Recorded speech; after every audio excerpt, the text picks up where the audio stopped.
오늘 우리에게 주신 하나님의 말씀은 요한복음 5장 30절에서 38절까지의 말씀입니다. 요한복음 5장 30절에서 38절까지의 말씀, 신약 151페이지에 있습니다. 제가 봉독하겠습니다. 내가 아무것도 스스로 할 수 없노라. 듣는 대로 심판하노니 나는 나의 뜻대로 하려 하지 않고 나를 보내신 이의 뜻대로 하려 함으로 내 심판은 의로우니라. 내가 만일 나를 위하여 증언하면 내 증언은 참되지 아니하되 나를 위하여 증언하시는 이가 따로 있으니 나를 위하여 증언하시는 그 증언이 참인 줄 아노라. 너희가 요한에게 사람을 보내매 요한이 진리에 대하여 증언하였느니라. 그러나 나는 사람에게서 증언을 취하지 아니하노라.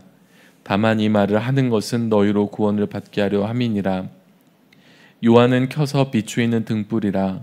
너희가 한때 그 빛에 즐거이 있기를 원하였거니와 내게는 요한의 증거보다 더 큰 증거가 있으니 아버지께서 내게 주사 이루게 하시는 역사 곧 내가 하는 그 역사가 아버지께서 나를 보내신 것을 나를 위하여 증언하는 것이요 또한 나를 보내신 아버지께서 친히 나를 위하여 증언하셨느니라. 너희는 아무 때에도 그 음성을 듣지 못하였고 그 형상을 보지 못하였으며 그 말씀이 너희 속에 거하지 아니하니 이는 그가 보내신 이를 믿지 아니함이라. 아멘. 역사적으로 실제한 예수님을 부인하는 사람은 많지 않습니다. 그러나 예수님이 메시아라는 사실을 진실로 받아들이는 사람은 비교적 소수입니다. 본문은 예수님이 스스로 메시아이심을 증언하시는 말씀으로 불신자들에게 예수님이 메시아라는 사실을 증명하는 근거를 밝혀줍니다. 세상의 옳고 그름, 삶의 근원 원리와 본질 등을 탐구하는 철학에서 신의 존재는 무척이나 방대한 탐구 영역입니다.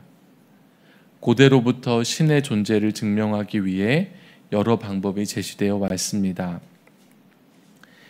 불완전하고 유한한 인간이 완전과 무한이라는 개념을 가지고 있다는 것은 그러한 존재가 실제한다는 근거라는 존재론적 증명이 그중 하나입니다.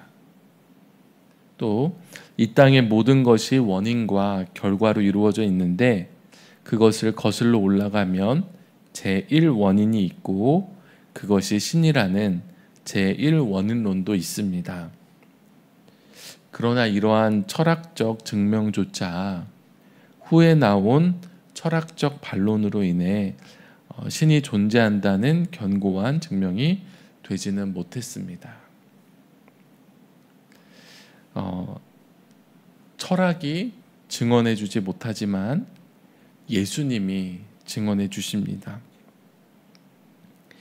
예수님은 법정에서 증거를 제시하듯이 당신이 하나님의 아들이심을 설명하시기 시작합니다. 예수님은 당신이 하나님의 아들이심을 알려주는 강력한 증거들을 통해 대적들의 입을 막으시고 유대인들을 구원으로 이끄셨습니다. 예수님은 성부 하나님의 권세를 위임받아 세상을 심판하는 통치자이십니다. 또한 예수님의 통치는 세상의 폭군들처럼 자기 마음대로 이루어지는 것이 아니라 이전부터 이어져 내려오는 성부 하나님의 통치 방식을 계승하시기 때문에 예수님은 의로운 통치자, 재판장이십니다. 우리가 읽은 본문 말씀 보면 30절에 보면은 예수님은 심판하시되 내 뜻대로 하지 않고 아버지의 뜻대로 하신다는 말씀이 바로 이러한 뜻입니다. 하지만 예수님이 이런 권세를 가지셨다는 것 사실을 예수님 혼자만 주장하신다면 그것을 증거로서 받아들이기 힘듭니다. 그래서 성부 하나님이 예수님을 이 땅의 통치자로 보내셨다는 다른 증거들이 필요한데 예수님이 오늘 본문에서 그것을 말씀하십니다. 율법에 의하면 증인이나 증거는 둘 이상이어야 합니다. 예수님도 복수의 증거를 제시하십니다. 오늘 본문에 따라서 보면 첫째는 세례 요한입니다. 세례 요한은 구약의 마지막 선지자로서 유대인들로부터도 선지자로 인정받는 사람이었는데 바로 그가 예수님에 대해 증언했습니다. 그런데 예수님은 요한의 증거보다 더 결정적인 증거가 있다고 하십니다.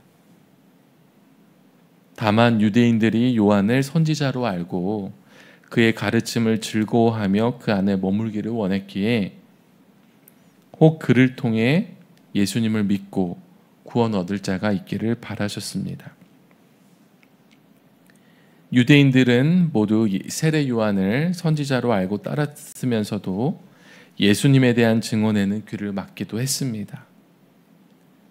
사람들은 자기들에게 익숙한 가르침, 또 듣고 싶을 말만 듣는 성향이 있기 때문입니다.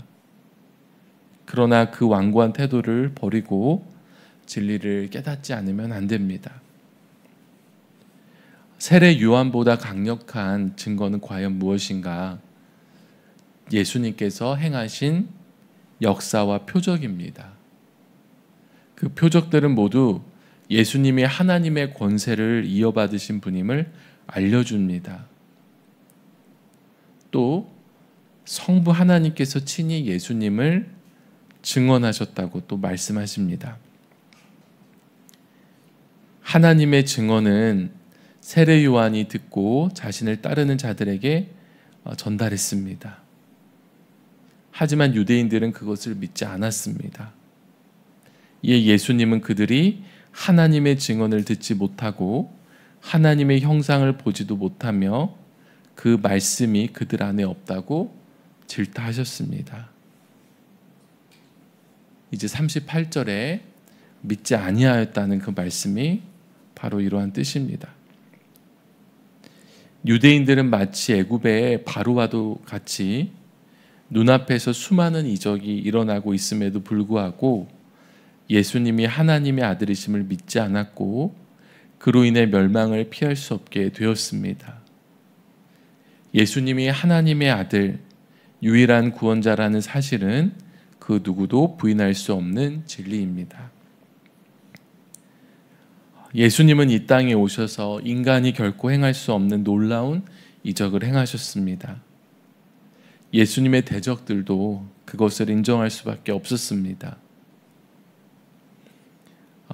힘없는 민중들은 예수님을 메시아로 인정했고 소수의 기독교층은 예수님을 대적하고 있었습니다. 수많은 오해와 비난을 잠재울 확실한 방법은 그들이 인정할 수밖에 없는 이적을 행하는 것이었습니다. 그러나 사람들이 이적을 요구했을 때 예수님께서 그것들을 마구마구 보여주신 것은 아닙니다. 예수님의 이적은 사람들의 필요와 욕구를 채워주는 것이 아니기 때문입니다. 그래서 예수님은 믿음이 없는 곳에서는 이 많은 능력을 행하지 않으셨습니다.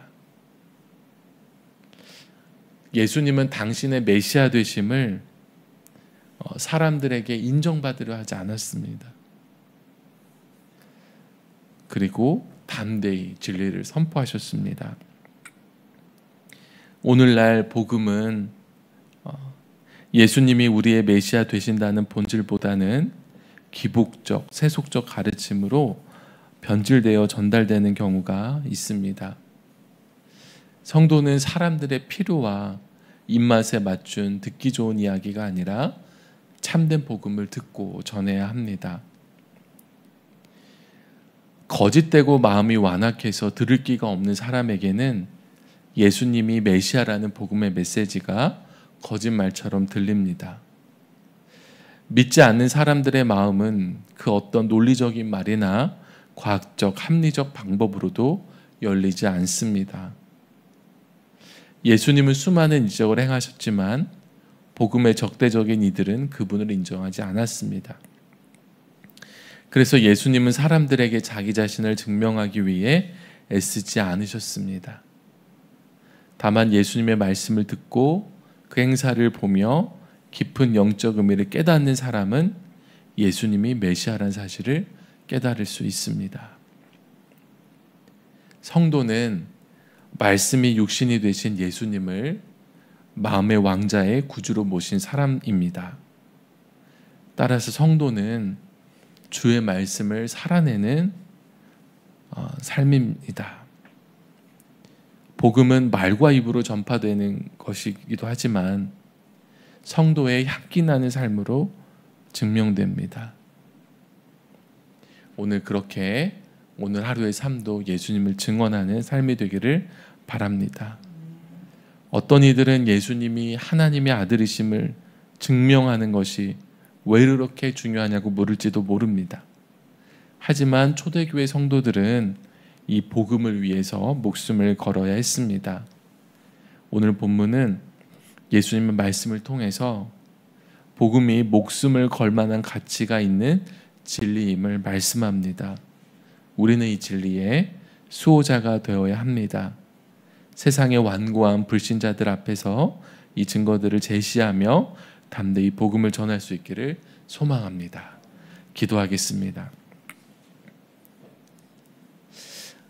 이 땅에 구원자로 오신 예수님, 우리는 예수님이 하나님의 아들이심을 성부 하나님의 증거와 또 성령님의 증언과 또 예수님의 행하신 수많은 이적과 또한 세례 요한을 통해 증거하신 일들을 통하여 예수님이 하나님의 아들이심을 알고 믿습니다. 주님, 우리가 이 복음을 전하기를 원합니다. 세상의 빛으로 오신 주님을 우리 마음 가운데 모시고 우리가 그 주님과 함께 살아감으로 인해서 예수님이 구원자이심을 우리 주변의 많은 사람에게 증언하게 하여 주시옵소서. 하나님, 오늘 이 말씀을 붙들고 또한 예수님과 동행하는 우리 모든 성도들이 되도록 인도하여 주시옵소서. 하나님, 오늘 이 아침에 우리를 깨워주시고 주의 말씀을 붙들고 기도하며 이 하루를 시작하게 해주시니 감사합니다. 이 아침에 예배당에 나와 새벽 기도를 하는 성도들, 또한 온라인을 통해 하나님의 말씀을 듣는 성도들 축복하여 주시고 이 시간 거룩한 성령으로 임하여 주셔서 우리가 깊은 기도의 자리로 나아가게 하여 주시옵소서. 하나님, 오늘도 1000번째 예물을 드린 손길들이 있습니다. 하나님께서 그 삶을 복되게 축복하여 주시기를 원합니다. 하나님, 정말 그들이 기도로 간구하는 모든 것들을 하나님께서 아주 좋은 방법으로, 하나님의 선한 방법으로 응답하여 주시옵소서. 하나님, 오늘도 하나님의 은혜를 구하며 나아갑니다. 하나님, 육신의 질병으로 인하여 고통당하는 성도들을 주여 치유하여 주시고 회복시켜 주시옵소서. 하나님, 삶의 경제적인 문제로 인하여서 고통 가운데 빠진 자들, 하나님께서 그들의 삶을 빛으로 인도하여 주시고 절망에서 헤어나올 수 있도록 이끌어 주시옵소서. 인간관계의 문제로 고통당하는 자들, 하나님께서 하나님의 방법으로 역사하여 주시고 좋은 화평한 관계를 맺어가게 인도하여 주시옵소서. 하나님, 우리의 삶의 많은 문제들 주님 앞에 내어놓으며 나아갑니다. 오늘도 우리를 위로하여 주시고 회복시켜 주시고 하나님의 뜨거운 사랑과 은혜로 충만하게 채워 주시옵소서. 우리 수표교회를 하나님 축복하여 주시고 주님 오시는 그날까지 칭찬받는 교회로 든든히 서가게 역사하여 주옵소서. 성령으로 충만하게 하여 주시고 온 교회 성도들 예수 그리스도와 함께 전진하며 나아갈 수 있도록 우리의 부르심을 견고히 하게 하여 주시옵소서. 우리 교회가 선교적 교회로 나아가기를 간절히 소원합니다. 하나님 김진홍 담임 목사님이 함께하여 주시고 영육간의 강건함을 더하여 주시옵소서. 오늘도 이 시간 하나님의 은혜만을 구하며 나아갑니다. 우리와 함께하여 주시옵소서. 예수 그리스도의 이름으로 기도합니다. 아멘. 하늘에 계신 우리 아버지여, 이름이 거룩히 여김을 받으시오며 나라가 임하시오며 뜻이 하늘에서 이루어진 것 같이 땅에서도 이루어지이다. 오늘 우리에게 일용할 양식을 주시옵고 우리가 우리에게 죄 지은 자를 사하여 준 것 같이 우리 죄를 사하여 주시옵고 우리를 시험에 들게 하지 마시옵고 다만 악에서 구하시옵소서. 나라와 권세와 영광이 아버지께 영원히 있사옵나이다. 아멘.